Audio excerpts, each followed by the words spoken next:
4 knockouts in 4 fights last night in Madison Square Garden, including one to the liver of George Kambosos by Richardson Hitchins in the main event.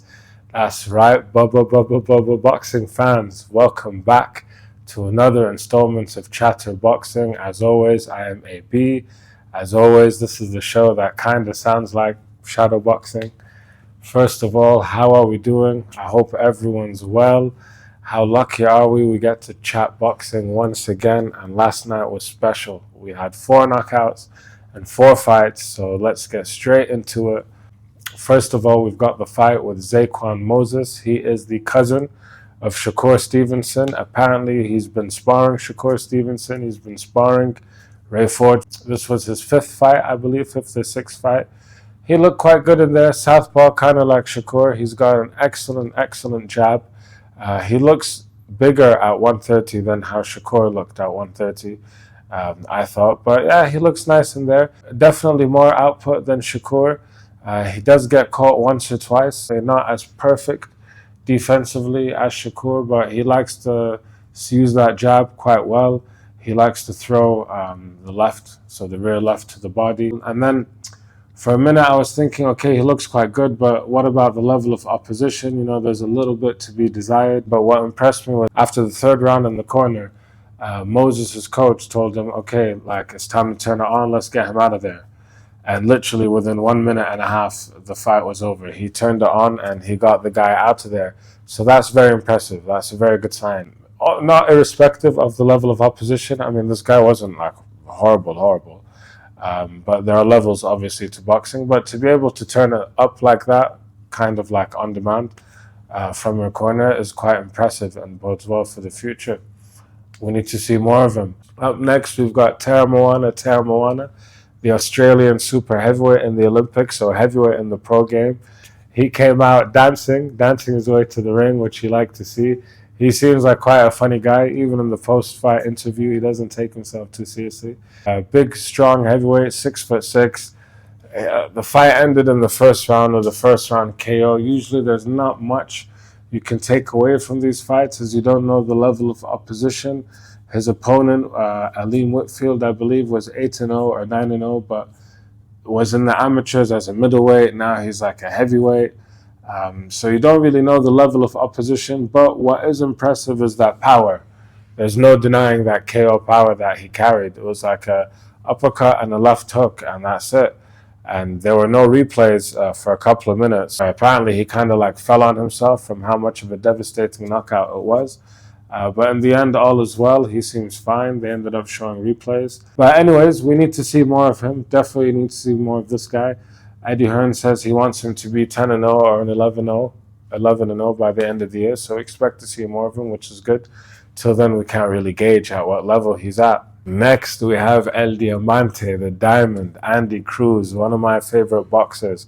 I was a big fan of him in the amateurs when he was representing Cuba. So he's an Olympic gold medalist. I believe he's a 2-time world champion, like America's champion. We all know the story by now. He faced Keyshawn Davis 4 times in the amateurs and beat him all 4 times, including in the world finals and the Olympic finals and the Americas finals.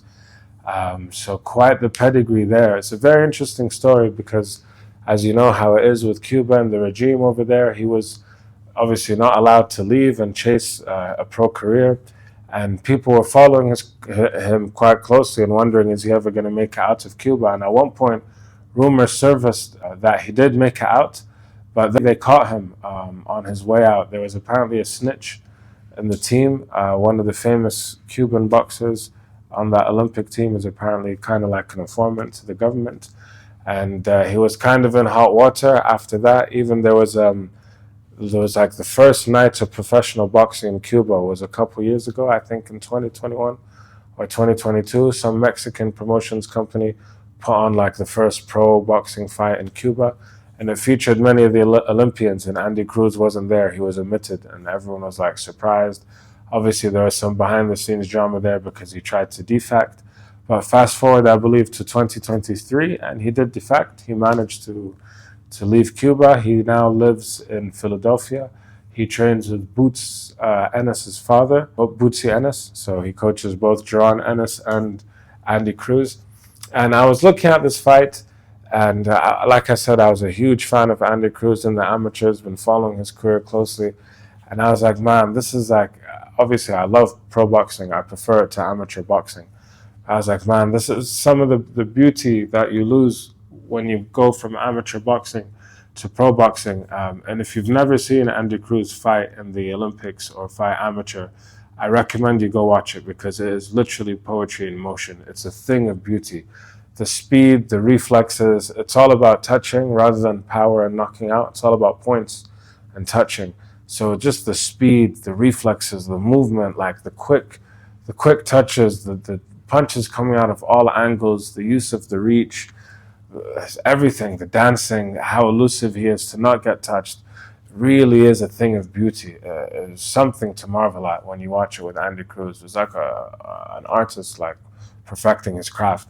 And you kind of lose that in the pro game. Obviously, the pro game is not about speed and touching, but it's about going the distance, going 10 or 12 rounds. At the end of the day, getting your opponent out of there, inflicting damage. Obviously, investing into the body and things like that, things that you don't see so much in the amateur game. So I was thinking that it's quite sad to see, but the other side of that is now we get to see the KO power that Andy Cruz has developed. This kind of style that Boots Ennis has kind of put on Andy Cruz and influence and help shape. This is something that Andy Cruz wanted, they were saying in the commentary. He could have gone and fought under anyone. There's plenty of Cuban boxers. There's Ismael Salas, very famous Cuban boxer in the States, but he wanted to go and learn a different style, a more aggressive style, chase that KO power kind of style. And you could see it in this fight, especially in the last couple rounds, the way he's swinging that right hand. Obviously, he gets the stoppage with those right hands. He drops his opponent twice in the fourth, I believe, or fifth round. And it's actually nice to see. It was nice to see that contrast. Actually, I'm grateful to see like those two versions of Andy Cruz. So let's see where he goes from here. I think he was quite in control the whole fight. I must say in the first round, towards the end or in the last minute of the first round, he got caught with a big hook. And he took it well, but he needs to like clean that out of his game. I've seen that in the pro game happen to him once or twice, and he needs to clean that out because a bigger puncher will hurt him with that. And it will change the momentum and it will change like his approach to the fight. So he needs to clean that out of his game.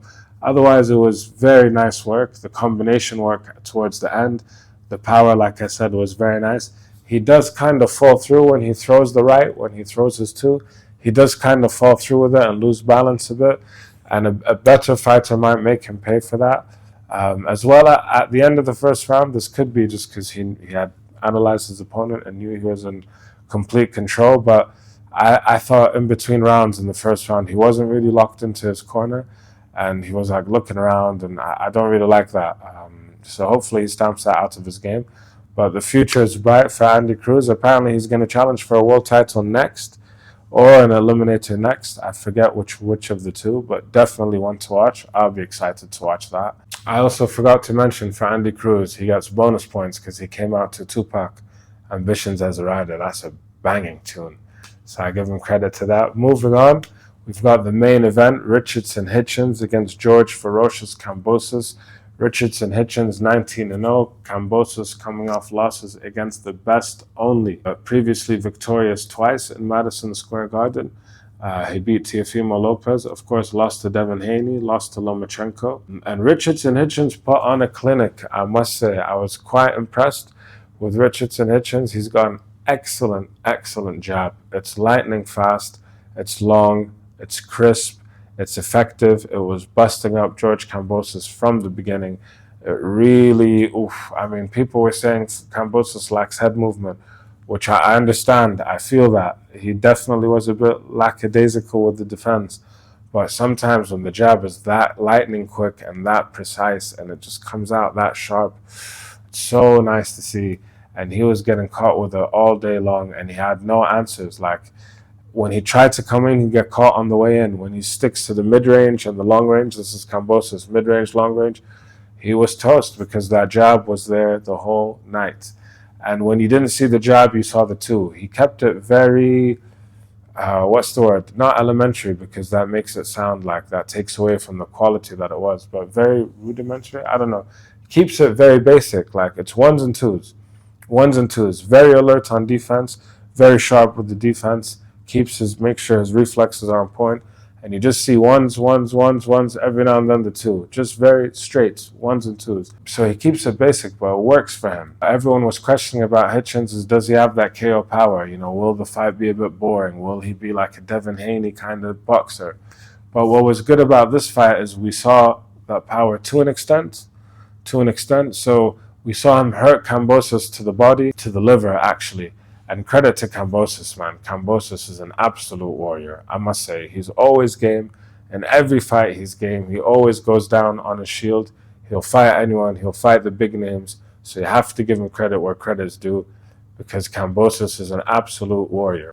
So we see Richardson land a hook to the body, to the liver in the fifth round that really hurt Kambosos, who didn't go down. But then in the sixth round, Kambosos really came alive, and he gave Hitchins a difficult sixth round.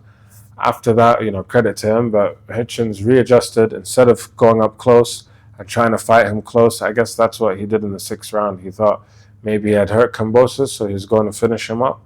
Instead, he went back to the basics, as he was doing ones and twos from distance, and he was keeping Kambosos at bay, and he swung the momentum of the fight back into his comfortable control. And then when the time was right, he went for that liver shot again. And, credit to Kambosos for getting up twice from the liver shot. Like, wow, those things really, really hurt.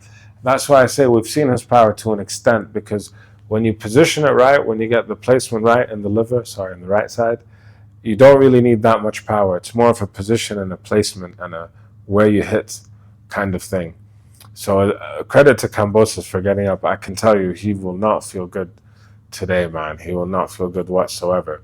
And credit to Hitchins, like he was in full control. It was a clinic. Other than the sixth round, where he got a little bit, not cocky, but he wanted to finish off and he wanted to test himself on close range and test his defense as well.